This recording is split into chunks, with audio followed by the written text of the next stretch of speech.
This is section 911E. We're going to continue our intro to identities. So we're going to use identities to manipulate an expression or an equation. You're hearing me say this a lot, but it's 100% truthful. These identities need to be memorized. You need to spend time memorizing them and going through them with flashcards.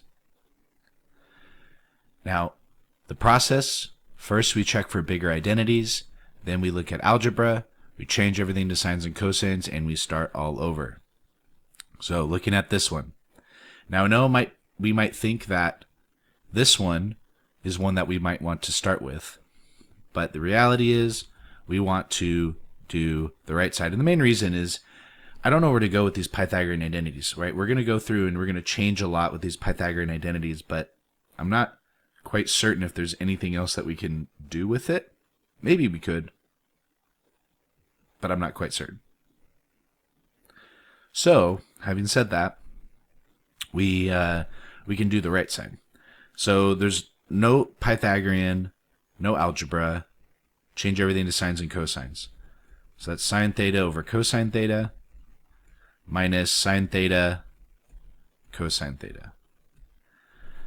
Now find the common denominator, so I can multiply the top and bottom by cosine. So now we're going to get sine theta minus sine theta cosine squared theta all over cosine. Now there's a sine theta in common, so we can factor it out. Now the moment I did that, now there's a Pythagorean identity available. So 1 minus cosine squared is the same as sine squared. Now the reason why I did that is because I'm visualizing tangent as sine over cosine, and this is just an extra cosine.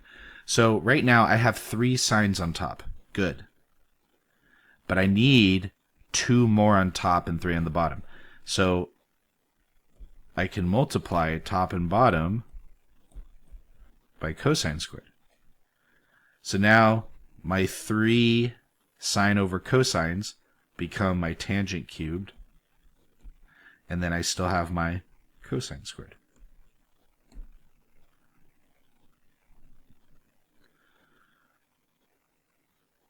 So for this one, no Pythagorean identities, change everything to sines and cosines, and then cotangent is cosine theta over sine theta. Add them together.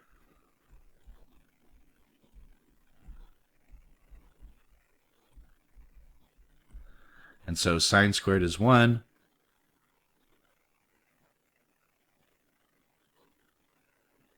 I jumped ahead. So I get sine squared theta plus cosine squared theta. And that's all over sine theta, cosine theta. I skipped a step. I didn't want to. So then sine squared plus cosine, that's 1. Now 1 over sine is cosecant. 1 over cosine is secant.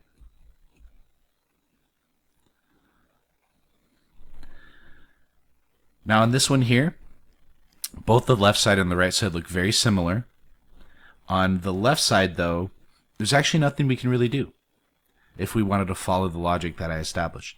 Any Pythagorean identities? No. Any algebra? No.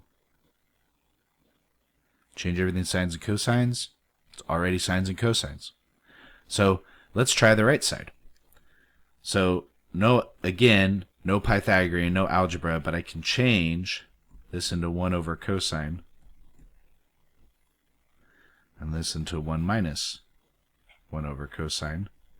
Now I can find the common denominator. Now there's some algebra. I can add them together.